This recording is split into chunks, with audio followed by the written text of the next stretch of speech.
How to Get Away with Murder is a captivating hit drama series on ABC created by Peter Nowak. Each season centers around one or two murders, usually involving the entirety of the main cast, with numerous questions as to what could have happened with each respective night, and what the events were that led up to them. In the first half of each season, numerous flash-forwards are shown to keep the viewers intrigued and on their toes. With Viola Davis as the leading star, and Shonda Rhimes behind the scenes, How to Get Away with Murder has received critical acclaim and will continue on for a fourth season airing in the fall. My name is Ricky, and I'm going to be recapping and reviewing How to Get Away with Murder seasons 1 through 3.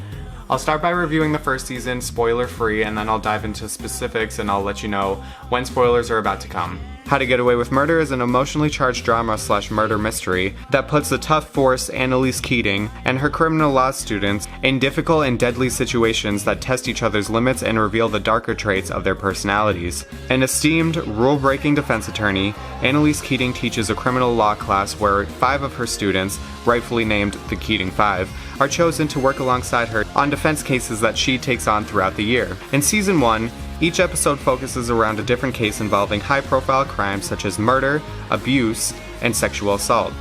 Annalise and her 2 mysterious colleagues with troubled pasts, Bonnie and Frank, work alongside the Keating 5, Wes, Laurel, Michaela, Connor, and Asher, to act as the defense for criminal offenders, no matter if they're innocent or not. With each of these cases comes further storylines for all of the characters, such as Connor starting to fall in love, Michaela's engagement falling apart, and Annalise's husband, Sam Keating, being shown to end up dead in the first episode, with 4 of the Keating 5 being caught in the middle of it. The flash-forwards each episode give us a taste of what's to come in the mid-season finale, which doesn't disappoint. Take all of this and add in a case about a girl missing, and then found murdered on their campus. This season is an explosive collection of emotional, dramatic, hilarious, and heart-pounding moments that will be sure to get you hooked all the way up until the jaw-dropping finale. The writing and pacing of the show really help to keep it fresh and interesting, and the character development, particularly that of Annalise and Sam Keating, and Wes's mysterious neighbor who's charged with the girl on campus's murder, Rebecca. Almost everything about the show, the characters, acting, writing, score, mysteries, and pacing all make for a fantastic first season of a show that was quick to become a huge hit for ABC and Shondaland. I'm going to be getting into spoilers now, so if you don't want to see the spoilers, click away and watch How to Get Away with Murder on Netflix. As I mentioned earlier, the entire season focuses on 2 murders, Lila Stangard and Sam Keating. The first murder we get to see pan out was Sam, who we see the body of being burned in the woods by Annalise's students. The details of what happened that night are unclear at the start, but are slowly revealed with each flash forward that comes in every episode. The 4 of Annalise's students are seen dealing with a freshly murdered body of her husband, and end up being caught in a whirlwind of close calls and tough decisions. In the end, we find out that Rebecca was the main cause of all Annalise's students being at the house, as she and Nate, the cop who Annalise was having an affair with, were working to try and prove that Sam was in fact the killer of Lila Stangard. As Sam was drunk and almost killed Annalise just moments before, he caught Rebecca trying to get information on where Sam was the night that Lila died. It all culminated into an attack on Rebecca, who was being strangled by Sam. With his girlfriend being attacked, Wes felt necessary to hit Sam over the head with a trophy, which led to Sam's death. After those events transpire, we see all of the flash-forwards play out with full context, all ending with what happened before the introductory scene where Wes went back to get the trophy. As he went back in, we see Annalise sitting across the room, who then instructed Wes on what to do with the body, resulting in the events of destroying the evidence for the rest of the night. As the second half of the season pans out, it starts to focus more on the aftermath of Sam's death, and the effect it has on Annalise, as well as deals with the mystery of who murdered Lila. As the episodes go on, investigators get closer and closer to finding out who really killed Sam, however never get to the bottom of it, and instead of worrying about the investigators, the Keating 5 and Annalise's biggest worry becomes Rebecca, who Laurel and Wes believe may have been the one to kill Lila. As more details arise from that night, the mistrust between Wes and Rebecca boils over and lands Rebecca in a difficult situation, being basically forced to admit that she was the murderer. She then turns around and says she'll spill the beans that they killed Sam, which leads to the 4 students finding no other option than to tie her up and call Annalise to try and fix their stupidity. which she inevitably isn't able to do, and later finds Rebecca dead in the final scene, which leaves us wondering who killed Rebecca and why. Another question we're left with is how Connor will deal with his new boyfriend Oliver's positive HIV status, and how Michaela will react to finding out Laurel hid Michaela's engagement ring from her the night of Sam's murder. With all the trouble that the Keating Four went to, it turns out it was all for nothing, as Frank was actually the killer of Lila, and had murdered her because Sam asked her to after she got pregnant with Sam's baby. Overall, the premiere season of How to Get Away with Murder was spectacular and captivating, and it only got better with season 2. Season 2 starts off a few months after season 1 left off, and the flash forwards are still in each episode. However, the formula has changed to just 2 flash forwards in each episode, one at the beginning and one at the very end. This formula still helps keep the great pacing, but gets rid of too many repeating scenes, which help to keep the episodes a bit more fresh than the first. Episode 1 starts off with us seeing a first look at how Rebecca died. From then on, we see Annalise back in her normal classroom setting, and introduces a case she is working on that ends up being one of the focuses of the season, the Hapstall case. Stepbrother and sister Caleb and Catherine Hapstall are accused of murdering their parents in order to inherit their wealth, while their racist aunt claims that she witnessed it. Later on in the premiere episode, we see the aunt had been murdered as well, and we also see that Bonnie is the one to have killed Rebecca. Now, normally in another serious drama, this would probably be criticized to be a little too far-fetched, but with this show, it's anything goes and anybody could die at any moment. The main focus of the first half of the season centers around flash forwards at the Hapstall mansion,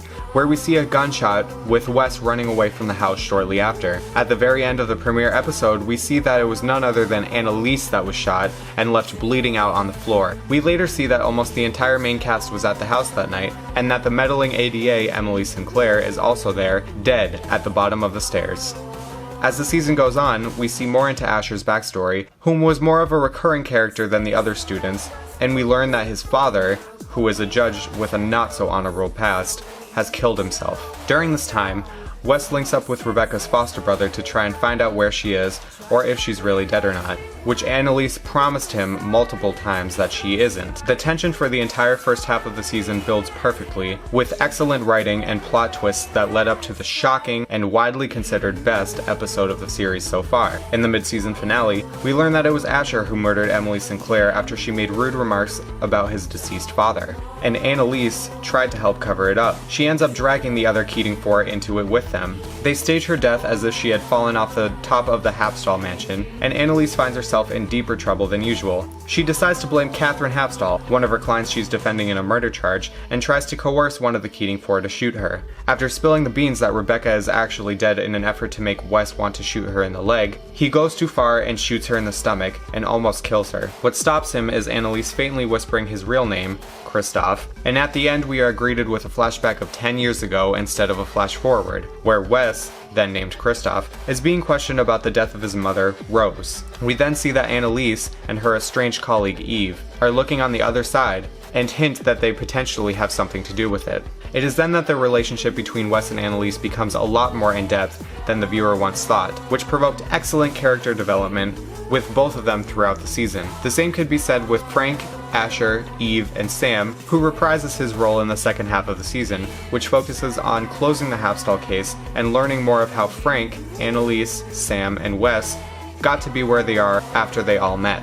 It was hinted that Wes killed his mother. However, we learn that she killed herself for fear of Wes's real father, Wallace Mahoney, coming after her and her son. It is also implied that Wallace Mahoney was the one who carried out a car crash that resulted in Annalise losing her unborn child.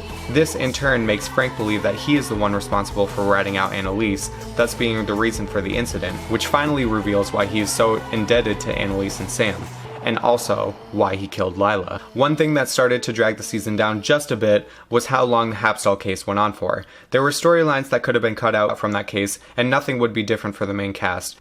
However, the show was never a drag to watch. It is revealed in the end that Caleb Hapstall was the one to murder his parents, and after it is revealed, he is shown to have killed himself. At the very end of the final episode, we see Wes track down his real father and started to tell him who he was. As soon as he does, Wallace is shot dead right in front of Wes as it pans out and into the logo for the series. In my personal opinion, I believe that this is the best season of the 3 that they've aired so far. The backstory between Annalise's and Wes' relationship, the question of who shot Annalise and who killed ADA Sinclair, and more scenes with Tom Verica as Sam, and the story of how him and Annalise lost their son was perfectly executed with a well-written script, and terrific performances throughout the season from Viola Davis, Charlie Weber, Carlos Souza, and Alfred Enoch, along with the rest of the main and supporting cast. Season 3 picks up where Season 2 left off, with Wes being questioned about the shooting of Wallace Mahoney, where he lies and says he stopped to ask for directions.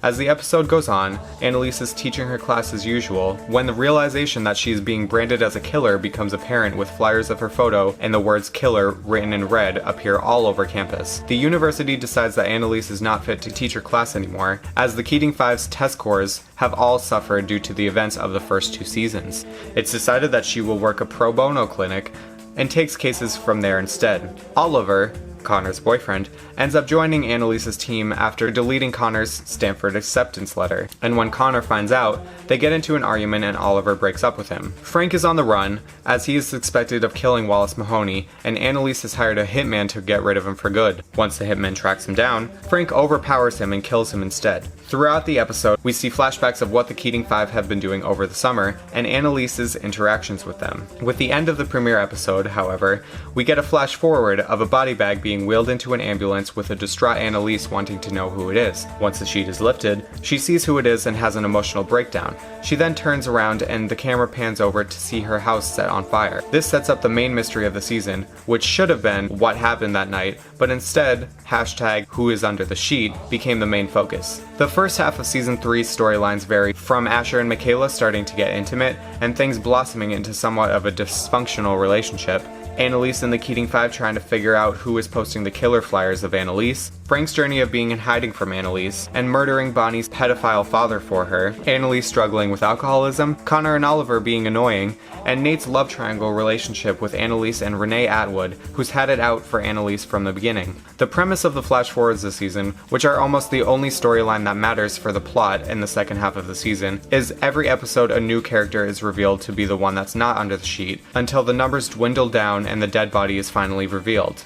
This is a very interesting concept that was executed well, although it could have lasted a bit less than it did. Overall, there were big shocks on what happened that night, such as the end of episode 4, where it is revealed that Laurel was also in the house that night. The reveal of who wasn't dead goes as follows: Annalise, Bonnie, Oliver, Laurel, Michaela, Asher, Wes, and then Connor. In the promo for the season after the first episode aired, it is said that we see each episode who is not under the sheet. With those who actually know who is dead, you can see why this is wrong. Maybe it was just an oversight or them just trying to trick the audience, however it just seemed like bad marketing. And most people guessed that Wes and Connor's flash forwards were before the fire anyways, and not after. Anyways, Laurel goes to her father to try and get him to spy on Frank to see where he's located. The father eventually agrees as long as Laurel signs some type of document about a business of his that was totally unclear what it was, but she did. In the mid-season finale, Nate realized that Atwood was a conniving bitch who was only after Annalise, and he ended their relationship. The night of the fire, Annalise calls the Keating Five over to her house and then asks Oliver to do a favor for her. Laurel ends up being the only one shown to go into the house, where an explosion happens with Laurel inside. As Bonnie takes a call from what is revealed to be Frank, Asher, Michaela, Oliver, and Connor all run to her learning about the fire and the dead body. We then see someone who is walking over to the medical examiner, and it's then shown that Nate is alive as well, and when the sheet is lifted, it reveals Wes's burnt corpse. After it is revealed that Wes was the victim all along, the group of kids are in shock. At the end of the mid-season finale, Nate approaches Annalise, who is in jail, and says that Wes was already dead before the fire. This mid-season finale worked beautifully in terms of overall cinematography, writing, and direction. The way that they revealed that it was Wes that was dead was done perfectly, and on top of asking how it was him, we also get the question of who killed him and why was he dead before the fire. That leads us into the second half of season 3, where the promoted hashtag #WhoKilledWes seems to be a bit of a cop-out, and I'll explain why. As the season picks up again, Laurel is seen to suffer from PTSD and is admitted to the hospital after recovering from the fire. We see flashbacks of all the Keating Four's different experiences with Wes in the past. Annalise is framed with the murder of Wes, and eventually, Frank confesses to the murder to try and help get Annalise out of jail and win back her trust. That plan unfortunately goes awry when Frank is charged as Annalise's co-conspirator despite Bonnie's best efforts to get her out. Nate and Laurel team up to try and find out what really happened to Wes, as the prosecution, being Atwood and Denver, have released that Wes died due to smoke inhalation. When they discover that the body where Wes should have been stored wasn't him, they grow suspicious and it comes out that they, quote, misplaced the body. After the misplacement happens, Laurel learns that the body had been cremated. We also learn near the end of the season that Connor was also in the house and found Wes when he was already dead. He tried doing CPR, but in doing so, cracked one of his ribs, which made Connor believe that he accidentally killed Wes. The group finds out from Oliver that Atwood was called by an unknown number, once the night that Wes died, and another time that his body was relocated. Laurel takes a stand to testify that she saw Frank that night, even though she only just saw someone, who ended up being Connor, and her testimony is discredited when Denver reveals that she committed perjury when she was younger and fabricated a story that she was kidnapped, which Laurel then says she only did to protect her father. No further explanation of the event was recounted. However, I do think in season 4 we are going to get the full story about what happened and see a bit more of Laurel's backstory as well. Before I get into details of the latter half of the season and the final episode, I want to talk about a couple things that troubled me about this season, starting with unfinished storylines. Every season ends with questions about what happened, or who killed who, or what will come next. However, with those questions comes some type of resolution to the previous storylines that were occurring during the respective season.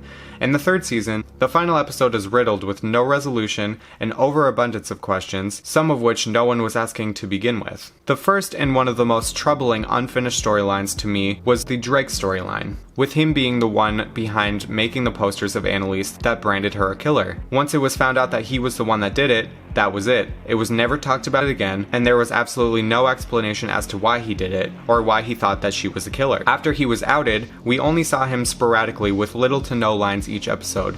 The only time that he had a full scene was in an episode where the Keating Four went to Wes's memorial. Drake once again was dead set that it was Annalise who killed Wes, yet there is still no explanation as to why he was so hellbent on branding Annalise a killer. Did he know Rebecca? Sam?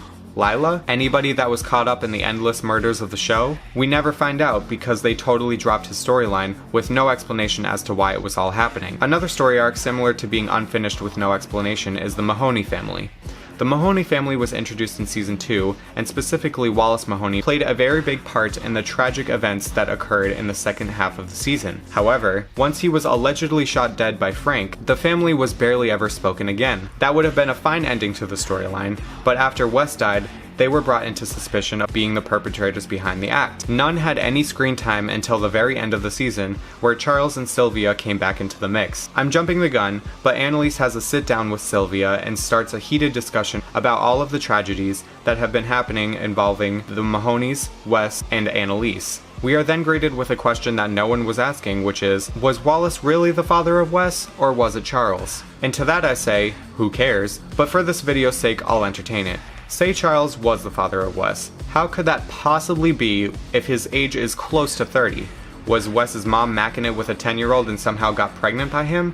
Not likely at all. However, for some reason that's the way it is. On top of that, Annalise talks about how Wallace instructed someone to drive into Annalise's car, resulting in the loss of her unborn child, where Sylvia vehemently denies the accusation and says that she is wrong about so much. Okay, so what is Annalise wrong about? Care to explain?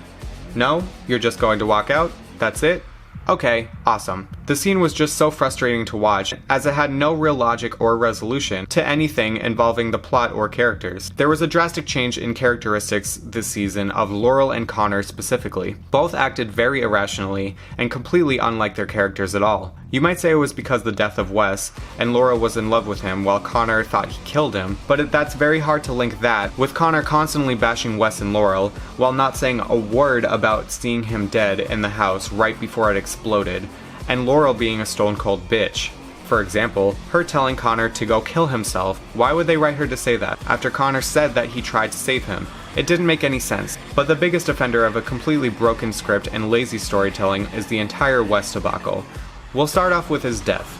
The entire first half of the season was dedicated to you trying to figure out who died. The writers wrote him off of the show without coming up with a script for the second half, which I believe was a big mistake on their part. You can't kill off a main character in a show for shock value with no thought process on how it played out, why it happened, or who did it beforehand. The second half of the season was dedicated to who killed Wes, and once we find that out, there is absolutely no explanation as to why it happened, just a horde of horrible reveals and cliffhangers that are thrown into your face at the very end. So the penultimate episode ends with Connor finding out that Denver's phone was the anonymous number that called Atwood those 2 times.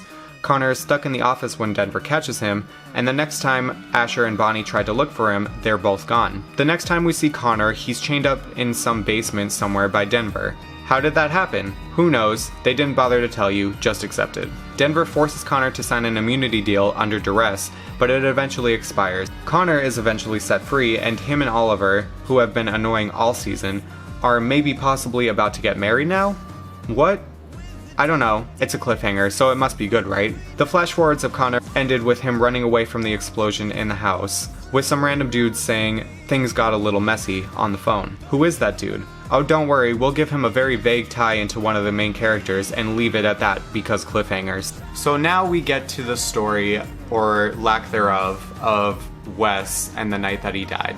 Hashtag Who Killed Wes was speculated by all viewers alike. Many guesses came up, theories, possibilities, and almost everyone's name was thrown out there. The main names being Nate and Connor, but only because the show very obviously pointed to them as black sheep, and it was obvious from the start that neither of them did it. Laurel walked into the house right before it exploded, so it wasn't her. Michaela and Asher setting an explosion in the house? Not likely. Annalise was over Bonnie's house, so that left a few people. Frank, who has already killed Lila, Bonnie's father, and Wallace Mahoney, so he's out. Oliver, which... No.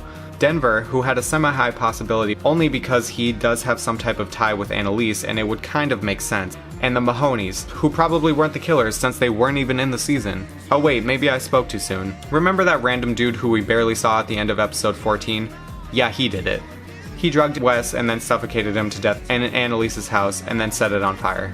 Why did he do it? Doesn't matter, you never find out because cliffhangers. So this hashtag Who Killed Wes was also bad marketing, just as the every episode it will be revealed who isn't under the sheet was bad marketing as well, because you couldn't even guess that it was this dude. The hashtag was hashtag Who Killed Wes, not hashtag who is the character that we've never seen before that killed Wes. We never saw or heard anything about him until the last couple seconds of the 14th episode and another minute or so in the finale. The death scene was particularly hard to watch just because it seemed so cruel to write in a new character just to kill off a main character in cold blood, while Annalise's voice plays over it, pinning the deaths of Sam and Rebecca on him. It just seemed the whole time like it didn't even need to happen. There was no justification for it. They just killed him off for shock value, and to get people to keep watching through the second half of the season. Had the writers actually thought about the second half before they decided who to kill off, the season could have made much more sense and ended more fluently and not a sloppy mess. But we're not done there. Laura believes so strongly that it was Charles Mahoney, Wes's alleged, real, only 10 years older than him father, that was the one to have killed Wes, so she prepares to shoot him out on the street with no real proof that he did it. Now, this scene was one of the few that worked beautifully in terms of execution. This scene was intense, with Laurel showing Michaela and Asher the gun right after Michaela says she loves Asher, and them trying to chase Laurel through a bar and down a street as she is power walking towards Charles to shoot him. But she's stopped in her tracks very conveniently by who else but the random dude who killed Wes. Wow, what are the odds that the person who killed Wes stopped Wes's lover just as she was about to kill another person who she thought killed Wes on a random public street? Who knows, just go with it. Turns out that Laurel knows this slimy crust bag, whose name is apparently Dominic, a family friend. Ugh. After we get that scene of Dominic talking on the phone about how things got a little messy, who was he talking to? Charles Mahoney? Frank? Nate? Nope. You remember Laurel's father that was in a couple scenes way in the beginning of the season? Yeah, he carried out the plan to kill Wes. Why? Doesn't matter. Cliffhanger. I feel like they just picked the one person who literally no one was thinking it was, just to get more reactions from people that would be like, oh, what? Even though it was more like a, what the hell, that doesn't even make any sense. But shock value and cliffhangers, guys. In episode 12, we see Wes calling someone that's listed as in case of an emergency. And he said, it's Kristoff. Who was he calling and what did he say? Don't know, they never explained it or showed anything of it afterwards. The most logical but not so logical explanation would be him calling either Sylvia or Charles Mahoney, but as far as we saw, he never had any contact with them, and the only contact he had with a Mahoney was Wallace, who was shot right after they met. Are we supposed to believe that Wes went to Sylvia and Charles and started talking to them, put them as an emergency contact, and then called them right after he walked out of a police station, and he was, as far as he knows, not in any real danger at that point? It's unlikely, but who else would he call himself Kristoff to, besides maybe Eve or something, which would also make somewhat of sense. But if that's the case, why not just show it? Why just totally drop whatever part of the storyline you start? It's just frustrating. Then there was when Nate confronted ADA Atwood, who was visibly upset, and asked why Denver called her. And do we get an explanation for that? Nope, she just walks away because cliffhanger. We see Denver meeting with this douche, Dominic. Why and how do they know each other? Who knows? They don't explain it because cliffhanger. All these cliffhangers are not making me want to know what happens next, like cliffhangers are supposed to do. They're making me wish the writers weren't so incompetent with the ending of each storyline and just made for a frustrating ending. Why does Drake think Annalise is a killer, and why is he so bent on proving that she is? Why won't Atwood just say what's going on with Wes's body and Denver if she's so upset about it? What are the many things that Annalise is wrong about? Is Charles really a 10 or less year old father? Who is this Dominic dude? Why did Laurel's dad tell this Dominic dude to kill someone? Who did Wes call in the taxi? What really happened with his body? How did Denver and Dominic know each other? How did Denver chain Connor up to a basement and get away with it? Did Wallace really order someone to kill Annalise? Why Wes and not someone else? Did Denver know if Dominic killed Wes or not? What is Laurel going to do with her baby? What's going to happen about Rebecca's remains? What's going to happen with Hunter and Oliver? What's going to happen with Michaela and Asher? Will Laurel still try to kill Charles? What will happen if she finds out Dominic or her dad are behind it? What happened with the kidnapping thing? What's going to happen with Frank and Annalise? And oh yeah, another looming question that they never even bothered to talk about. Why did Annalise even call everyone to go to her house that night in the first place? Especially if she wasn't even there. Which also begs the question, how would this Dominic douche know Wes would be at Annalise's house? There's about 40 different questions that I could ask because absolutely nothing was resolved. The season solely existed to have Wes killed off and for Frank to cry and be sad a lot. Other than that, nothing changed. Nothing really developed. All storylines remain unfinished because they either was just dropped entirely, or the writers wanted to end almost everything imaginable on a cliffhanger. Thankfully, at the end of the season, we get a beautiful scene of Annalise that displays Viola Davis's perfect acting abilities, where she cries about the death of Wes in a grief counseling group session, and finally talks about how he felt like her son. And it was a beautiful end to the season. I get that ABC wants their OMG moments, and the creators and writers of the show are usually very good at it, but if you're going to create these moments, you need to think them fully all the way through before you execute it. I know this ended on a low note for me, however, I do love the show, and I'll be watching every single episode of the 4th season all the way through, and I just hope that they do something a little different with the script writing, particularly compared to the end of season 3. This show is one of my favorite scripted shows on television, and if you haven't seen it, you should watch it, but you're pretty much all caught up now and ready to see the new season that premieres on September 28th. And I'm not sure if this video is going up on or after the premiere episode, but if it goes up after, I will be doing reaction videos to every episode, so be on the lookout for that in the near future. Thanks for watching my How to Get Away with Murder review. My name is Ricky. I'm out.